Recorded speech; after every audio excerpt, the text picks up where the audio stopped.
चिन्ता र तनाव भगाउने 333 technique. Welcome to the episode 9 of the mental detox series. चिन्ता भएको बेला हाम्रो दिमागले काम गर्दैन र हामीले नराम्रो डिसिजनहरू लिने गर्छौँ। त्यसैले आफ्नो दिमागलाई फेरि एक्टिभेट गर्न यो 333 टेक्निक युज गर्नुहोला। फर्स्टमा आफ्नो वरिपरि हेर्नुहोस् र के देख्नुभयो, कुनै 3वटा चिजलाई नोटिस गर्नुहोस्, जस्तै कप, भित्ते घडी वा तपाईँको फोन। त्यसपछि कुनै 3वटा आवाजहरूलाई नोटिस गर्नुहोस्, जस्तै साइडको कार्पेन्टरले हतौडा चलाइरहेको, बाइकले हर्न बजाएको या बोतल कागज। अनि फाइनल्ली आफ्नो शरीरको कुनै 3वटा अङ्गहरू मुभ गर्नुहोस्, जस्तै खुट्टाको बुढी औँला, पाखुराहरू या हल्का टाउको हल्लाउनुहोस्।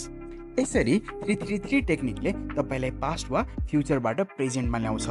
तपाईँको सेन्स organहरू एक्टिभेट हुन्छन् र फाइनल्ली ब्रेन एन्जाइटी मोडबाट नर्मल मोडमा जान्छ।